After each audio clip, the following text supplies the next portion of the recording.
श्री सत्यनारायणाष्टकम् आदिदेवं जगत्कारणं श्रीधरं लोकनाथं विभुं व्यापकं शङ्करं सर्वभक्तेष्टदं मुक्तिदं माधवं सत्यनारायणं विष्णुमीशं भजे सर्वदा लोककल्याणपारायणं देवगोविप्ररक्षार्थसद्विग्रहं दीनहीनात्मभक्ताश्रयं सुन्दरं सत्यनारायणं विष्णुमीशं भजे दक्षिणे यस्य गंगा शुभा शोभते राजते सा रमा यस्य वामे सदा यः प्रसन्नाननो भाति भव्यश्च तं सत्यनारायणं विष्णुमीशं भजे संकटे संगरेयं जनः सर्वदा स्वात्मभीनाशनाय स्मरेत् पीडितः पूर्णकृत्यो भवेद्यत् प्रसादाच्च तं सत्यनारायणं विष्णुमीशं भजे वाञ्छितं दुर्लभं यो ददाति प्रभुः साधवे स्वात्मभक्ताय भक्तिप्रियः सर्वभूताश्रयं तं हि विश्वम्भरं सत्यनारायणं विष्णुमीशं भजे ब्राह्मणः साधुवैश्यश्च तुङ्गध्वजो ये भवन् विश्रुता यस्य भक्त्यामरा लीलया यस्य विश्वं ततं तं विभुं सत्यनारायणं विष्णुमीशं भजे येन चाब्रह्मबालतृणं धार्यते सृज्यते पाल्यते सर्वमेतज्जगत् भक्तभावप्रियं श्रीदयासागरं सत्यनारायणं विष्णुमीशं भजे सर्वकामप्रदं सर्वदा सत्प्रियं वन्दितं देववृन्दैर्मुनीन्द्रार्चितं पुत्रपौत्रादि सर्वेष्टदं शाश्वतं सत्यनारायणं विष्णुमीशं भजे अष्टकं सत्यदेवस्य भक्त्या नरः भावयुक्तो मुदा यस्त्रिसन्ध्यं पठेत् तस्य नश्यन्ति पापानि तेनाग्निना इन्धनानिव शुष्काणि सर्वाणि वै आदिदेवं जगत्कारणं श्रीधरं लोकनाथं विभुं व्यापकं शङ्करं सर्वभक्तेष्टदं मुक्तिदं माधवं सत्यनारायणं विष्णुमीशं भजे सर्वदा लोककल्याणपारायणं देवगोविप्ररक्षार्थसद्विग्रहं दीनहीनात्मभक्ताश्रयं सुन्दरं सत्यनारायणं विष्णुमीशं भजे दक्षिणे यस्य गंगा शुभा शोभते राजते सा रमा यस्य वामे सदा यः प्रसन्नाननो भाति भव्यश्च तं सत्यनारायणं विष्णुमीशं भजे संकटे संगरेयं जनः सर्वदा स्वात्मभीनाशनाय स्मरेत् पीडितः पूर्णकृत्यो भवेद्यत् प्रसादाच्च तं सत्यनारायणं विष्णुमीशं भजे वाञ्छितं दुर्लभं यो ददाति प्रभुः साधवे स्वात्मभक्ताय भक्तिप्रियः सर्वभूताश्रयं तं हि विश्वम्भरं सत्यनारायणं विष्णुमीशं भजे ब्राह्मणः साधुवैश्यश्च तुङ्गध्वजो ये भवन् विश्रुता यस्य भक्त्यामरा लीलया यस्य विश्वं ततं तं विभुं सत्यनारायणं विष्णुमीशं भजे। येन चाब्रह्मबालतृणं धार्यते सृज्यते पाल्यते सर्वमेतज्जगत् भक्तभावप्रियं श्रीदयासागरं सत्यनारायणं विष्णुमीशं भजे। सर्वकामप्रदं सर्वदा सत्प्रियं वन्दितं देववृन्दैर्मुनीन्द्रार्चितं पुत्रपौत्रादिसर्वेष्टदं शाश्वतं सत्यनारायणं विष्णुमीशं भजे। अष्टकं सत्यदेवस्य भक्त्या नरः भावयुक्तो मुदा यस्त्रिसन्ध्यं पठेत् तस्य नश्यन्ति पापानि तेनाग्निना इन्धनानीव शुष्काणि सर्वाणि वै। आदिदेवं जगत्कारणं श्रीधरं लोकनाथं विभुं व्यापकं शङ्करं सर्वभक्तेष्टदं मुक्तिदं माधवं सत्यनारायणं विष्णुमीशं भजे।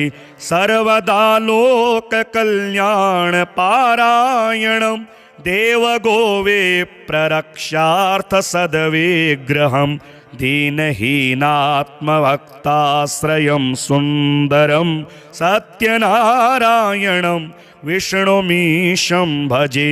दक्षिणे यस्य गंगा शुभा शोभते राजते सारमा यस्य वामे सदा यः प्रसन्नाननो भाति भव्यश्च तं सत्यनारायणं विष्णुमीशं भजे।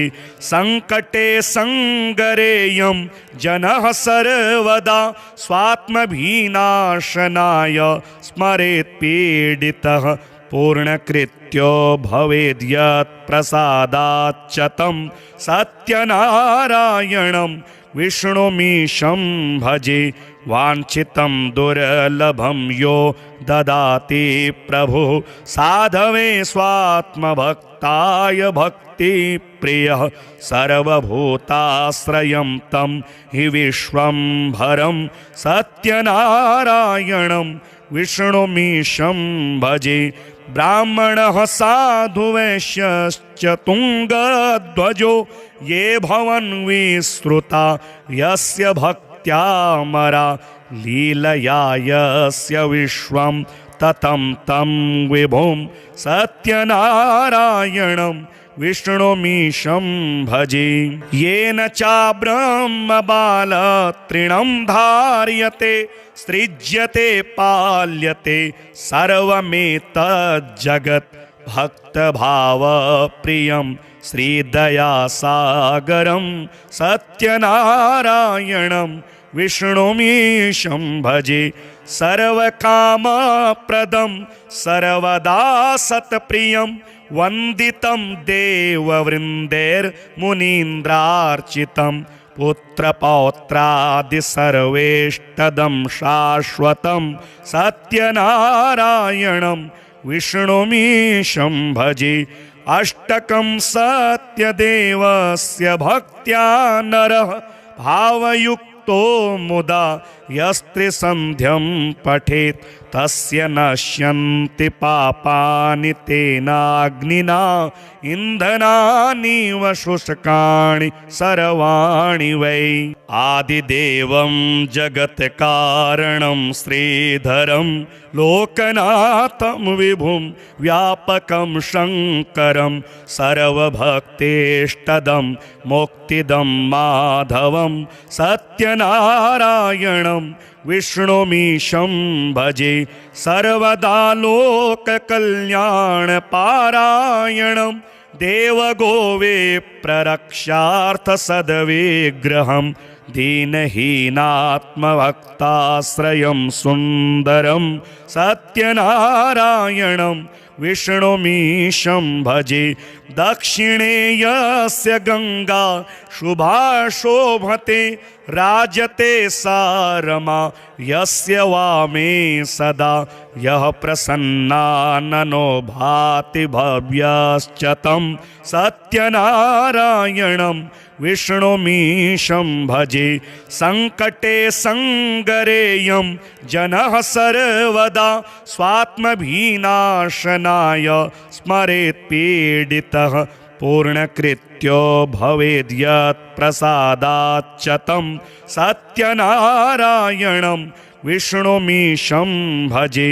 वाञ्छितं दुर्लभं यो ददाति प्रभुः साधवे स्वात्मभक्ताय भक्तिप्रियः। सर्वभूताश्रयं तं हि विश्वम्भरं सत्यनारायणं विष्णुमीशं भजे। ब्राह्मणः साधु वैश्यश्च तुङ्गध्वजो ये भवन् विश्रुता यस्य भक्त्यामरा लीलया यस्य विश्वं ततं तं विभुं सत्यनारायणं विष्णुमीशं भजे। येन चाब्रह्मबालतृणं धार्यते सृज्यते पाल्यते सर्वमेतज्जगत् भक्तभावप्रियं श्रीदयासागरं सत्यनारायणं विष्णुमीशं भजे। सर्वकामप्रदं सर्वदा सत्प्रियं वन्दितं देववृन्दैर्मुनीन्द्रार्चितं पुत्रपौत्रादि सर्वेष्टदं शाश्वतं सत्यनारायणं विष्णुमीशं भजे। अष्टकं सत्यदेवस्य भक्त्या नरः भावयुक्तो मुदा यस्त्रिसन्ध्यं पठेत् तस्य नश्यन्ति पापानि तेनाग्निना इन्धनानीव शुष्काणि सर्वाणि वै। आदिदेवं जगत्कारणं श्रीधरं लोकनाथं विभुं व्यापकं शङ्करं सर्वभक्तेष्टदं मुक्तिदं माधवं सत्यनारायणं विष्णुमीशं भजे। सर्वदा लोककल्याणपारायणं देवगोवे प्ररक्षार्थसद्विग्रहं दीनहीनात्मभक्ताश्रयं सुन्दरं सत्यनारायणं विष्णुमीशं भजे। दक्षिणे यस्य गंगा शुभा शोभते राजते सा रमा यस्य वामे सदा यः प्रसन्नाननो भाति भव्यश्च तं सत्यनारायणं विष्णुमीशं भजे। संकटे संगरेयं जनः सर्वदा स्वात्मभीनाशनाय स्मरेत् पीडितः पूर्णकृत्यो भवेद्यत् प्रसादाच्च तं सत्यनारायणं विष्णुमीशं भजे। वाञ्छितं दुर्लभं यो ददाति प्रभुः साधवे स्वात्मभक्ताय भक्तिप्रियः। सर्वभूताश्रयं तं हि विश्वम्भरं सत्यनारायणं विष्णुमीशं भजे। ब्राह्मणः साधु वैश्यश्च तुङ्गध्वजो ये भवन् विश्रुता यस्य भक्त्यामरा लीलया यस्य विश्वं ततं तं विभुं सत्यनारायणं विष्णुमीशं भजे। येन चाब्रह्मबालतृणं धार्यते सृज्यते पाल्यते सर्वमेतज्जगत् भक्तभावप्रियं श्रीदयासागरं सत्यनारायणं विष्णुमीशं भजे। सर्वकामप्रदं सर्वदा सत्प्रियं वन्दितं देववृन्दैर्मुनीन्द्रार्चितं पुत्रपौत्रादि सर्वेष्टदं शाश्वतं सत्यनारायणं विष्णुमीशं भजे। अष्टकं सत्यदेवस्य भक्त्या नरः भावयुक्तो मुदा यस्त्रिसन्ध्यं पठेत् तस्य नश्यन्ति पापानि तेनाग्निना इन्धनानीव शुष्काणि सर्वाणि वै। आदिदेवं जगत्कारणं श्रीधरं लोकनाथं विभुं व्यापकं शङ्करं सर्वभक्तेष्टदं मुक्तिदं माधवं सत्यनारायणं विष्णुमीशं भजे। सर्वदा लोककल्याणपारायणं देवगोविप्ररक्षार्थसद्विग्रहं दीनहीनात्मभक्ताश्रयं सुन्दरं सत्यनारायणं विष्णुमीशं भजे।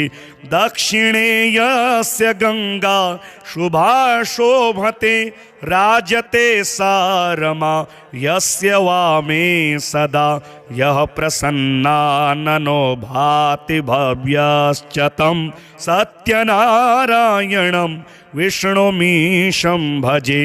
संकटे संगरेयं जनः सर्वदा स्वात्मभीनाशनाय स्मरेत् पीडितः पूर्णकृत्यो भवेद्यत् प्रसादाच्च तं सत्यनारायणं विष्णुमीशं भजे। वाञ्छितं दुर्लभं यो ददाति प्रभुः साधवे स्वात्मभक्ताय भक्तिप्रियः सर्वभूताश्रयं तं हि विश्वम्भरं सत्यनारायणं विष्णुमीशं भजे। ब्राह्मणः साधु वैश्यश्च तुङ्गध्वजो ये भवन् विश्रुता यस्य भक्त्यामरा लीलया यस्य विश्वं ततं तं विभुं सत्यनारायणं विष्णुमीशं भजे। येन चाब्रह्मबालतृणं धार्यते सृज्यते पाल्यते सर्वमेतज्जगत् भक्तभावप्रियं श्रीदयासागरं सत्यनारायणं विष्णुमीशं भजे। सर्वकामप्रदं सर्वदा सत्प्रियं वन्दितं देववृन्दैर्मुनीन्द्रार्चितं पुत्रपौत्रादि सर्वेष्टदं शाश्वतं सत्यनारायणं विष्णुमीशं भजे। अष्टकं सत्यदेवस्य भक्त्या नरः भावयुक्तो मुदा यस्त्रिसन्ध्यं पठेत् तस्य नश्यन्ति पापानि तेनाग्निना इन्धनानीव शुष्काणि सर्वाणि वै। आदिदेवं जगत्कारणं श्रीधरं लोकनाथं विभुं व्यापकं शङ्करं सर्वभक्तेष्टदं मुक्तिदं माधवं सत्यनारायणं विष्णुमीशं भजे। सर्वदा लोककल्याणपारायणं देवगोविप्ररक्षार्थसद्विग्रहं दीनहीनात्मभक्ताश्रयं सुन्दरं सत्यनारायणं विष्णुमीशं भजे। दक्षिणे यस्य गंगा शुभा शोभते राजते सा रमा यस्य वामे सदा यः प्रसन्नाननो भाति भव्यश्च तं सत्यनारायणं विष्णुमीशं भजे। संकटे संगरेयं जनः सर्वदा स्वात्मभीनाशनाय स्मरेत् पीडितः पूर्णकृत्यो पूर्णकृत्यो भवेद्यत्प्रसादाच्च तं सत्यनारायणं विष्णुमीशं भजे। वाञ्छितं दुर्लभं यो ददाति प्रभुः साधवे स्वात्मभक्ताय भक्तिप्रियः।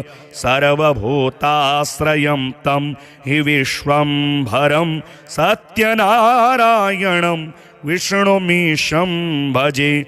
ब्राह्मणः साधुवैश्यश्च तुङ्गध्वजो ये भवन् विश्रुता यस्य भक्त्यामरा। लीलया यस्य विश्वं ततं तं विभुं सत्यनारायणं विष्णुमीशं भजे। येन चाब्रह्मबालतृणं धार्यते सृज्यते पाल्यते सर्वमेतज्जगत्। भक्तभावप्रियं श्रीदयासागरं सत्यनारायणं विष्णुमीशं भजे। सर्वकामप्रदं सर्वदा सत्प्रियं वन्दितं देववृन्दैर्मुनीन्द्रार्चितं। पुत्रपौत्रादि सर्वेष्टदं शाश्वतं सत्यनारायणं विष्णुमीशं भजे। अष्टकं सत्यदेवस्य भक्त्या नरः भावयुक्तो मुदा यस्त्रिसन्ध्यं पठेत् तस्य नश्यन्ति पापानि तेनाग्निना इन्धनानीव शुष्काणि सर्वाणि वै। आदिदेवं जगत्कारणं श्रीधरं लोकनाथं विभुं व्यापकं शङ्करं सर्वभक्तेष्टदं मुक्तिदं माधवं सत्यनारायणं विष्णुमीशं भजे। सर्वदा लोककल्याणपारायणं देवगोविप्ररक्षार्थसद्विग्रहं दीनहीनात्मभक्ताश्रयं सुन्दरं सत्यनारायणं विष्णुमीशं भजे। दक्षिणे यस्य गंगा शुभा शोभते राजते सारमा यस्य वामे सदा। यः प्रसन्नाननो भाति भव्यश्च तं सत्यनारायणं विष्णुमीशं भजे। संकटे संगरेयं जनः सर्वदा स्वात्मभीनाशनाय स्मरेत् पीडितः। पूर्णकृत्यो भवेद्यत्प्रसादाच्च तं सत्यनारायणं विष्णुमीशं भजे। वाञ्छितं दुर्लभं यो ददाति प्रभुः साधवे स्वात्मभक्ताय भक्तिप्रियः। सर्वभूताश्रयं तं हि विश्वम्भरं सत्यनारायणं विष्णुमीशं भजे। ब्राह्मणः साधुवैश्यश्च तुङ्गध्वजो ये भवन् विश्रुता यस्य भक्त्यामरा। लीलया यस्य विश्वं ततं तं विभुं सत्यनारायणं विष्णुमीशं भजे। येन चाब्रह्मबालतृणं धार्यते सृज्यते पाल्यते सर्वमेतज्जगत्। भक्तभावप्रियं श्रीदयासागरं सत्यनारायणं विष्णुमीशं भजे। सर्वकामप्रदं सर्वदा सत्प्रियं वन्दितं देववृन्दैर्मुनीन्द्रार्चितं। पुत्रपौत्रादि सर्वेष्टदं शाश्वतं सत्यनारायणं विष्णुमीशं भजे। अष्टकं सत्यदेवस्य भक्त्या नरः भावयुक्तो मुदा यस्त्रिसन्ध्यं पठेत् तस्य नश्यन्ति पापानि तेनाग्निना इन्धनानिव शुष्काणि सर्वाणि वै।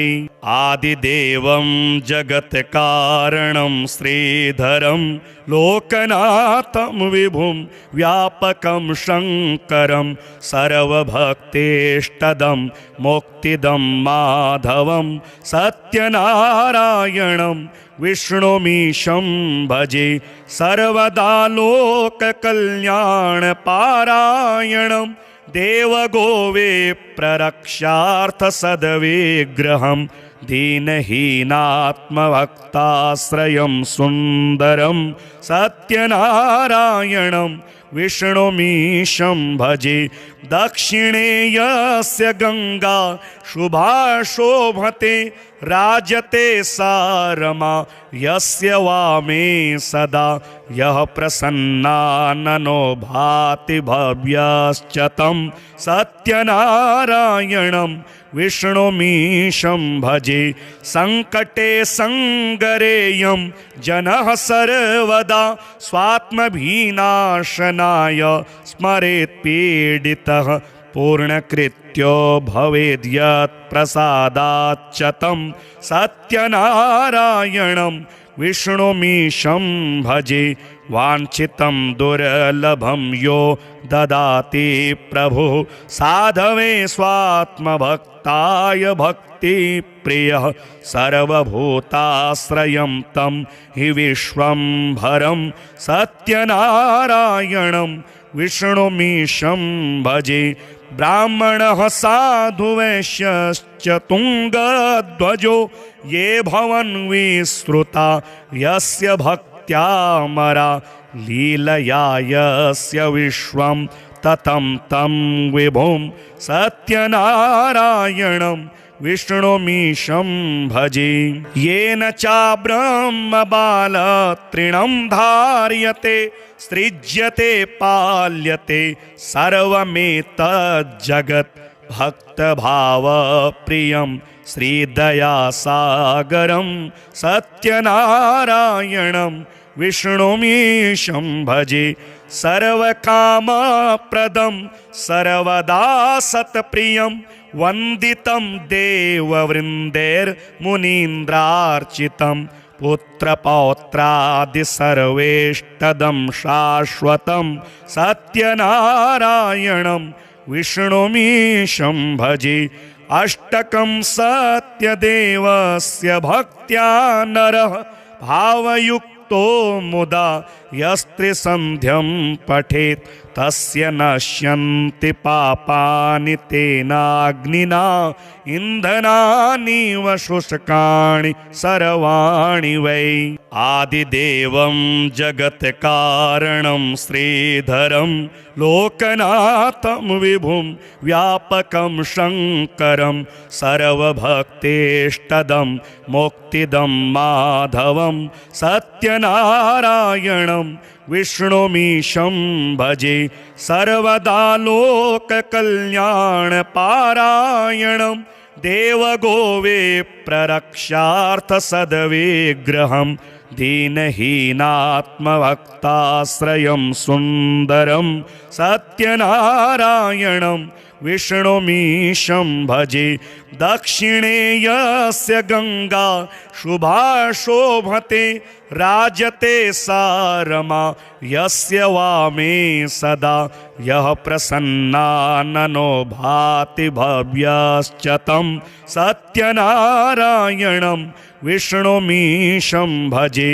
संकटे संगरेयं जनः सर्वदा स्वात्मभीनाशनाय स्मरेत् पीडितः पूर्णकृत्यो भवेद्यत् प्रसादाच्च तं सत्यनारायणं विष्णुमीशं भजे। वाञ्छितं दुर्लभं यो ददाति प्रभुः साधवे स्वात्मभक्ताय भक्तिप्रियः सर्वभूताश्रयं तं हि विश्वम्भरं सत्यनारायणं विष्णुमीशं भजे। ब्राह्मणः साधु वैश्यश्च तुङ्गध्वजो ये भवन् विश्रुता यस्य भक्त्यामरा लीलया यस्य विश्वं ततं तं विभुं सत्यनारायणं विष्णुमीशं भजे। येन चाब्रह्मबालतृणं धार्यते सृज्यते पाल्यते सर्वमेतज्जगत् भक्तभावप्रियं श्रीदयासागरं सत्यनारायणं विष्णुमीशं भजे।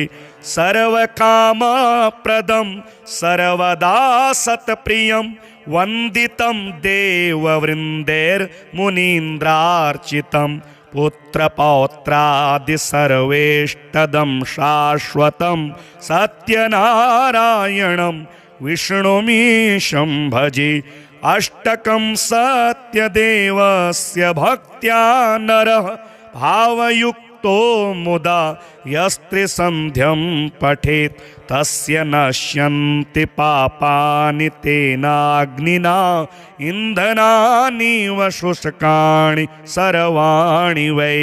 आदिदेवं जगत्कारणं श्रीधरं लोकनाथं विभुं व्यापकं शङ्करं सर्वभक्तेष्टदं मुक्तिदं माधवं सत्यनारायणं विष्णुमीशं भजे। सर्वदा लोककल्याणपारायणं देवगोविप्ररक्षार्थसद्विग्रहं दीनहीनात्मभक्ताश्रयं सुन्दरं सत्यनारायणं विष्णुमीशं भजे। दक्षिणे यस्य गंगा शुभा शोभते राजते सा रमा यस्य वामे सदा यः प्रसन्नाननो भाति भव्यश्च तं सत्यनारायणं विष्णुमीशं भजे। संकटे संगरेयं जनः सर्वदा स्वात्मभीनाशनाय स्मरेत् पीडितः पूर्णकृत्यो भवेद्यत् प्रसादाच्च तं सत्यनारायणं विष्णुमीशं भजे। वाञ्छितं दुर्लभं यो ददाति प्रभुः साधवे स्वात्मभक्ताय भक्तिप्रियः सर्वभूताश्रयं तं हि विश्वम्भरं सत्यनारायणं विष्णुमीशं भजे। ब्राह्मणः साधु वैश्यश्च तुङ्गध्वजो ये भवन् विश्रुता यस्य भक्त्यामरा लीलया यस्य विश्वं ततं तं विभुं सत्यनारायणं विष्णुमीशं भजे। येन चाब्रह्मबालतृणं धार्यते सृज्यते पाल्यते सर्वमेतज्जगत् भक्तभावप्रियं श्रीदयासागरं सत्यनारायणं विष्णुमीशं भजे। सर्वकामप्रदं सर्वदा सत्प्रियं वन्दितं देववृन्दैर्मुनीन्द्रार्चितं पुत्रपौत्रादि सर्वेष्टदं शाश्वतं सत्यनारायणं विष्णुमीशं भजे। अष्टकं सत्यदेवस्य भक्त्या नरः भावयुक्तो मुदा यस्त्रिसन्ध्यं पठेत् तस्य नश्यन्ति पापानि तेनाग्निना इन्धनानीव शुष्काणि सर्वाणि वै।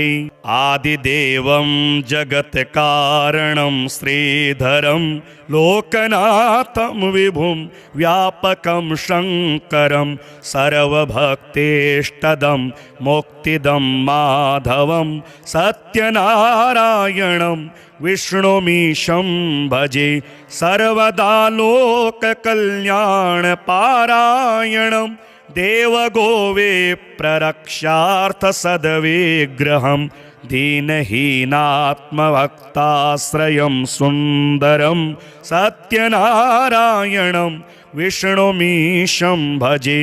दक्षिणे यस्य गंगा शुभा शोभते राजते सा रमा यस्य वामे सदा यः प्रसन्नाननो भाति भव्यश्च तं सत्यनारायणं विष्णुमीशं भजे।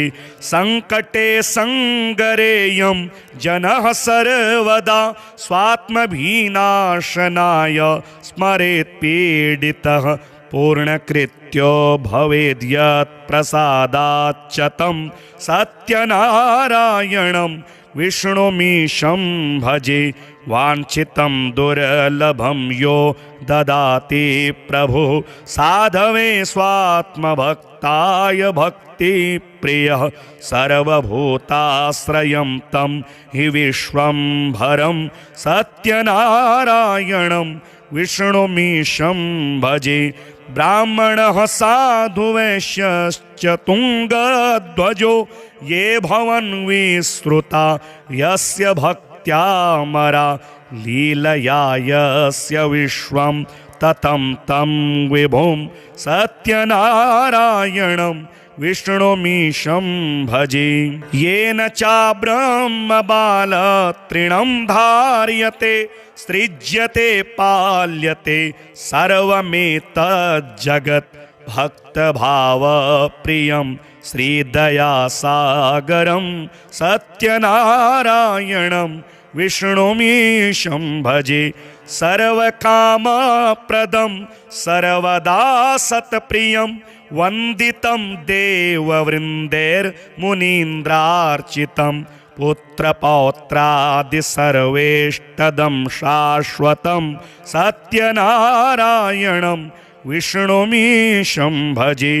अष्टकं सत्यदेवस्य भक्त्या नरः भावयुक्तो मुदा यस्त्रिसन्ध्यं पठेत् तस्य नश्यन्ति पापानि तेनाग्निना इन्धनानीव शुष्काणि सर्वाणि वै। आदिदेवं जगत्कारणं श्रीधरं लोकनाथं विभुं व्यापकं शङ्करं सर्वभक्तेष्टदं मुक्तिदं माधवं सत्यनारायणं विष्णुमीशं भजे।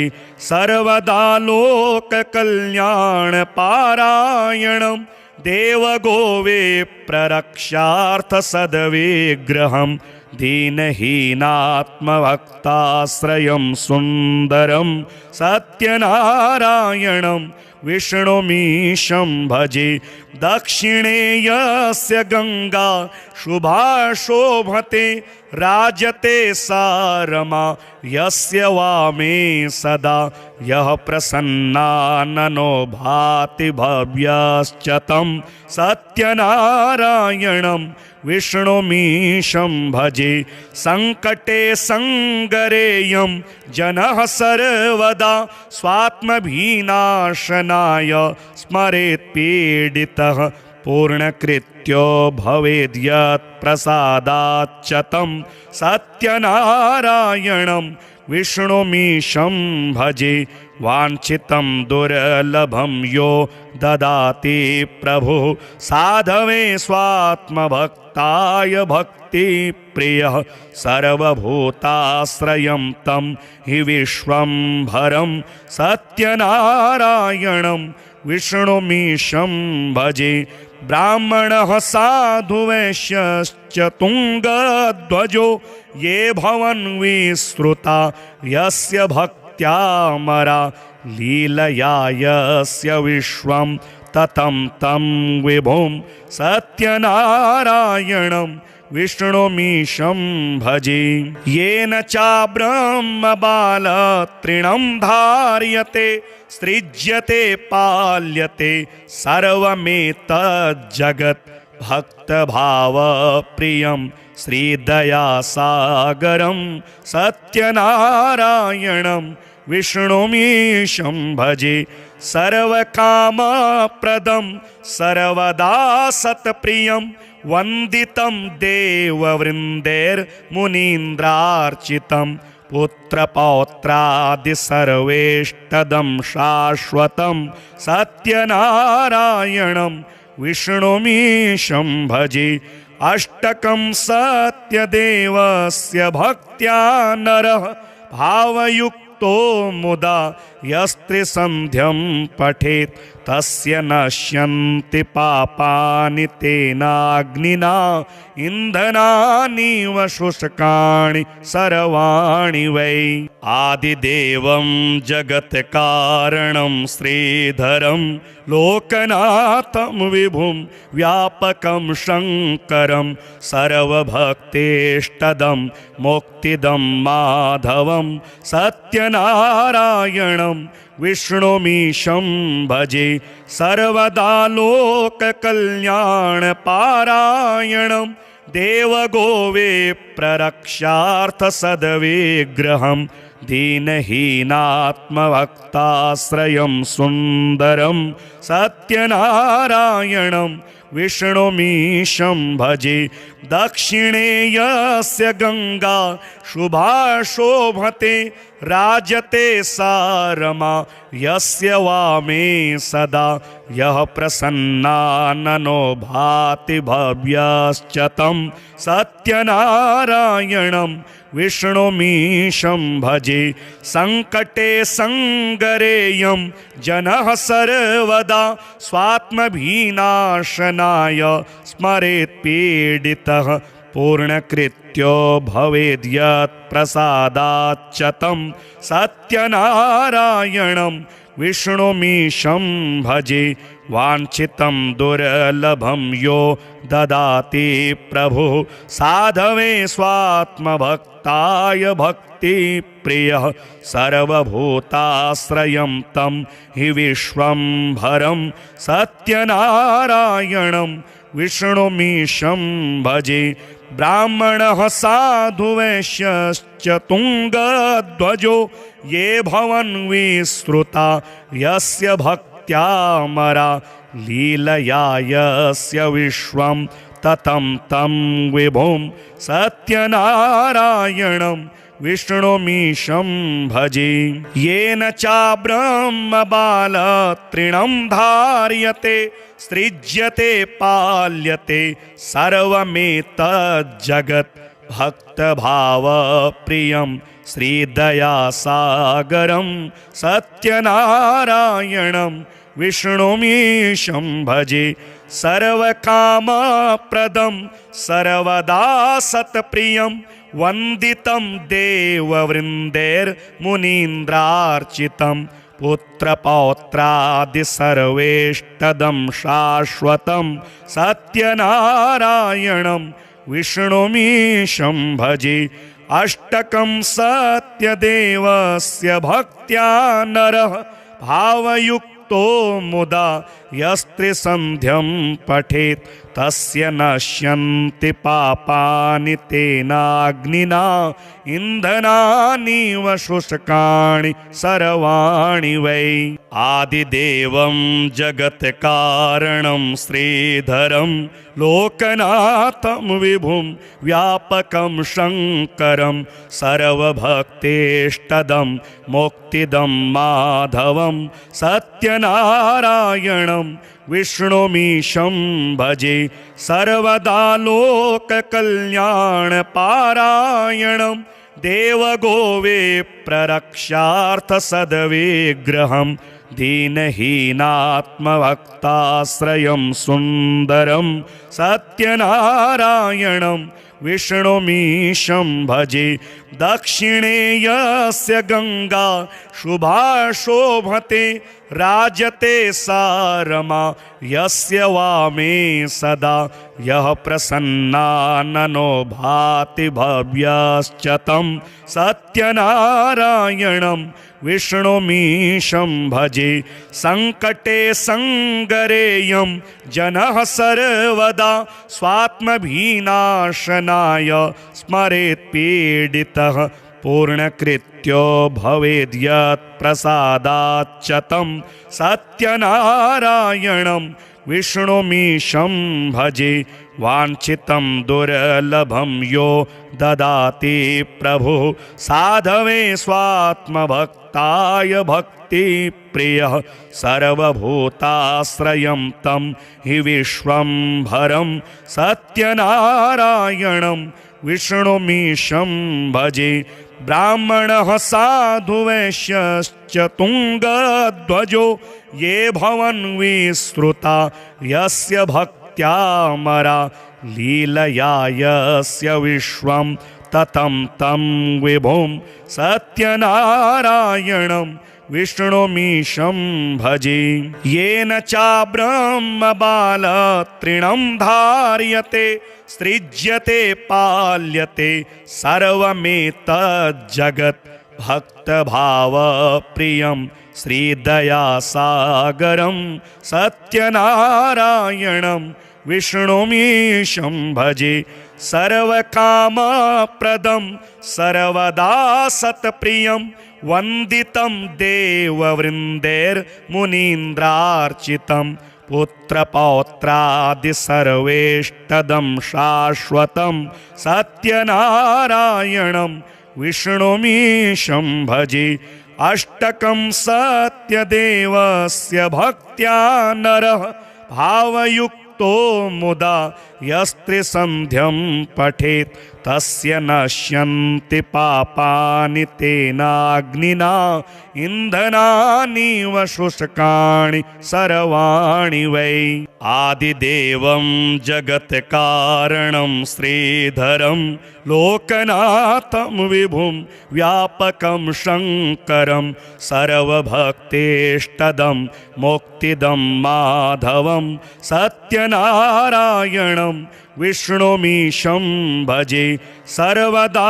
लोककल्याणपारायणं देवगोविप्ररक्षार्थसद्विग्रहं दीनहीनात्मभक्ताश्रयं सुन्दरं सत्यनारायणं विष्णुमीशं भजे दक्षिणे यस्य गंगा शुभा शोभते राजते सारमा यस्य वामे सदा यः प्रसन्नाननो भाति भव्यश्च तं सत्यनारायणं विष्णुमीशं भजे संकटे संगरेयं जनः सर्वदा स्वात्मभीनाशनाय स्मरेत् पीडितः पूर्णकृत्यो भवेद्यत् प्रसादाच्च तं सत्यनारायणं विष्णुमीशं भजे वाञ्छितं दुर्लभं यो ददाति प्रभुः साधवे स्वात्मभक्ताय भक्तिप्रियः सर्वभूताश्रयं तं हि विश्वम्भरं सत्यनारायणं विष्णुमीशं भजे ब्राह्मणः साधुवैश्यश्च तुङ्गध्वजो ये भवन् विश्रुता यस्य भक्त्यामरा लीलया यस्य विश्वं ततं तं विभुं सत्यनारायणं विष्णुमीशं भजे येन चाब्रह्मबालतृणं धार्यते सृज्यते पाल्यते सर्वमेतज्जगत् भक्तभावप्रियं श्रीदयासागरं सत्यनारायणं विष्णुमीशं भजे सर्वकामप्रदं सर्वदा सत्प्रियं वन्दितं देववृन्दैर्मुनीन्द्रार्चितं पुत्रपौत्रादि सर्वेष्टदं शाश्वतं सत्यनारायणं विष्णुमीशं भजे अष्टकं सत्यदेवस्य भक्त्या नरः भावयुक्तो मुदा यस्त्रिसन्ध्यं पठेत् तस्य नश्यन्ति पापानि तेनाग्निना इन्धनानीव शुष्काणि सर्वाणि वै। आदिदेवं जगत्कारणं श्रीधरं लोकनाथं विभुं व्यापकं शङ्करं सर्वभक्तेष्टदं मुक्तिदं माधवं सत्यनारायणं विष्णुमीशं भजे सर्वदा लोककल्याणपारायणं देवगोविप्ररक्षार्थसद्विग्रहं दीनहीनात्मभक्ताश्रयं सुन्दरं सत्यनारायणं विष्णुमीशं भजे। दक्षिणे यस्य गंगा शुभा शोभते राजते सा रमा यस्य वामे सदा यः प्रसन्नाननो भाति भव्यश्च तं सत्यनारायणं विष्णुमीशं भजे। संकटे संगरेयं जनः सर्वदा स्वात्मभीनाशनाय स्मरेत् पीडितः पूर्णकृत्यो भवेद्यत् प्रसादाच्च तं सत्यनारायणं विष्णुमीशं भजे। वाञ्छितं दुर्लभं यो ददाति प्रभुः साधवे स्वात्मभक्ताय भक्तिप्रियः सर्वभूताश्रयं तं हि विश्वम्भरं सत्यनारायणं विष्णुमीशं भजे। ब्राह्मणः साधु वैश्यश्च तुङ्गध्वजो ये भवन् विश्रुता यस्य भक्त्यामरा लीलया यस्य विश्वं ततं तं विभुं सत्यनारायणं विष्णुमीशं भजे। येन चाब्रह्मबालतृणं धार्यते सृज्यते पाल्यते सर्वमेतज्जगत् भक्तभावप्रियं श्रीदयासागरं सत्यनारायणं विष्णुमीशं भजे। सर्वकामप्रदं सर्वदा सत्प्रियं वन्दितं देववृन्दैर्मुनीन्द्रार्चितं पुत्रपौत्रादि सर्वेष्टदं शाश्वतं सत्यनारायणं विष्णुमीशं भजे। अष्टकं सत्यदेवस्य भक्त्या नरः भावयुक्तो मुदा यस्त्रिसन्ध्यं पठेत् तस्य नश्यन्ति पापानि तेनाग्निना इन्धनानीव शुष्काणि सर्वाणि वै। आदिदेवं जगत्कारणं श्रीधरं लोकनाथं विभुं व्यापकं शङ्करं सर्वभक्तेष्टदं मुक्तिदं माधवं सत्यनारायणं विष्णुमीशं भजे। सर्वदा लोककल्याणपारायणं देवगोविप्ररक्षार्थसद्विग्रहं दीनहीनात्मभक्ताश्रयं सुन्दरं सत्यनारायणं विष्णुमीशं भजे। दक्षिणे यस्य गंगा शुभा शोभते राजते सा रमा यस्य वामे सदा यः प्रसन्नाननो भाति भव्यश्च तं सत्यनारायणं विष्णुमीशं भजे। संकटे संगरेयं जनः सर्वदा स्वात्मभीनाशनाय स्मरेत् पीडितः पूर्णकृत्यो भवेद्यत् प्रसादाच्च तं सत्यनारायणं विष्णुमीशं भजे। वाञ्छितं दुर्लभं यो ददाति प्रभुः साधवे स्वात्मभक्ताय भक्तिप्रियः सर्वभूताश्रयं तं हि विश्वम्भरं सत्यनारायणं विष्णुमीशं भजे। ब्राह्मणः साधु वैश्यश्च तुङ्गध्वजो ये भवन् विश्रुता यस्य भक्त्यामरा लीलया यस्य विश्वं ततं तं विभुं सत्यनारायणं विष्णुमीशं भजे। येन चाब्रह्मबालतृणं धार्यते सृज्यते पाल्यते सर्वमेतज्जगत् भक्तभावप्रियं श्रीदयासागरं सत्यनारायणं विष्णुमीशं भजे।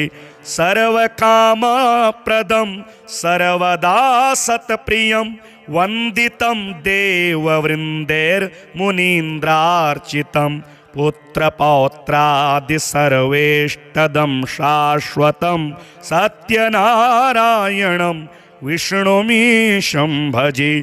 अष्टकं सत्यदेवस्य भक्त्या नरः भावयुक्तो मुदा यस्त्रिसन्ध्यं पठेत् तस्य नश्यन्ति पापानि तेनाग्निना इन्धनानि शुष्काणि सर्वाणि वै। आदिदेवं जगत्कारणं श्रीधरं लोकनाथं विभुं व्यापकं शङ्करं सर्वभक्तेष्टदं मुक्तिदं माधवं सत्यनारायणं विष्णुमीशं भजे। सर्वदा लोककल्याणपारायणं देवगोविप्ररक्षार्थसद्विग्रहं दीनहीनात्मभक्ताश्रयं सुन्दरं सत्यनारायणं विष्णुमीशं भजे। दक्षिणे यस्य गंगा शुभा शोभते राजते सारमा यस्य वामे सदा यः प्रसन्नाननो भाति भव्यश्च तं सत्यनारायणं विष्णुमीशं भजे। संकटे संगरेयं जनः सर्वदा स्वात्मभिनाशनाय स्मरेत् पीडितः पूर्णकृत्यो भवेद्यत् प्रसादाच्च तं सत्यनारायणं विष्णुमीशं भजे। वाञ्छितं दुर्लभं यो ददाति प्रभुः साधवे स्वात्मभक्ताय भक्तिप्रियः सर्वभूताश्रयं तं हि विश्वम्भरं सत्यनारायणं विष्णुमीशं भजे। ब्राह्मणः साधु वैश्यश्च तुङ्गध्वजो ये भवन् विश्रुता यस्य भक्त्यामरा लीलया यस्य विश्वं ततं तं विभुं सत्यनारायणं विष्णुमीशं भजे। येन चाब्रह्मबालतृणं धार्यते सृज्यते पाल्यते सर्वमेतज्जगत् भक्तभावप्रियं श्रीदयासागरं सत्यनारायणं विष्णुमीशं भजे। सर्वकामप्रदं सर्वदा सत्प्रियं वन्दितं देववृन्दैर्मुनीन्द्रार्चितं पुत्रपौत्रादि सर्वेष्टदं शाश्वतं सत्यनारायणं विष्णुमीशं भजे।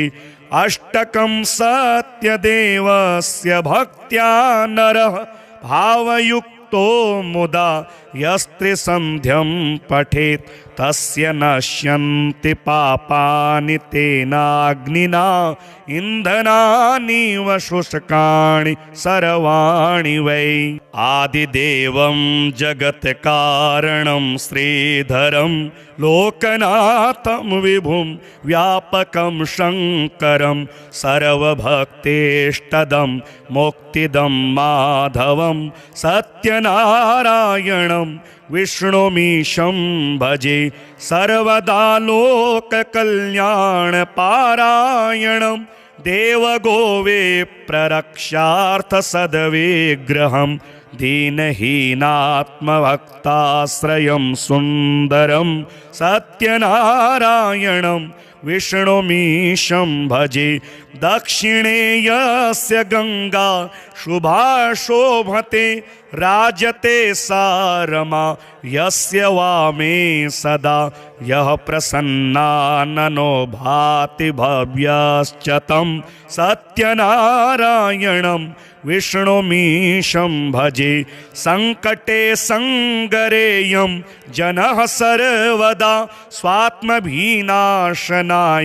स्मरेत् पीडितः पूर्णकृत्यो भवेद्यत् प्रसादाच्च तं सत्यनारायणं विष्णुमीशं भजे। वाञ्छितं दुर्लभं यो ददाति प्रभुः साधवे स्वात्मभक्ताय भक्तिप्रियः सर्वभूताश्रयं तं हि विश्वम्भरं सत्यनारायणं विष्णुमीशं भजे। ब्राह्मणः साधुवैश्यश्च तुङ्गध्वजो ये भवन् विश्रुता यस्य भक्त्यामरा लीलया यस्य विश्वं ततं तं विभुं सत्यनारायणं विष्णुमीशं भजे। येन चाब्रह्मबालतृणं धार्यते सृज्यते पाल्यते सर्वमेतज्जगत् भक्तभावप्रियं श्रीदयासागरं सत्यनारायणं विष्णुमीशं भजे। सर्वकामप्रदं सर्वदा सत्प्रियं वन्दितं देववृन्दैर्मुनीन्द्रार्चितं पुत्रपौत्रादि सर्वेष्टदं शाश्वतं सत्यनारायणं विष्णुमीशं भजे। अष्टकं सत्यदेवस्य भक्त्या नरः भावयुक्तो मुदा यस्त्रिसन्ध्यं पठेत् तस्य नश्यन्ति पापानि तेनाग्निना इन्धनानि व शुष्काणि सर्वाणि वै।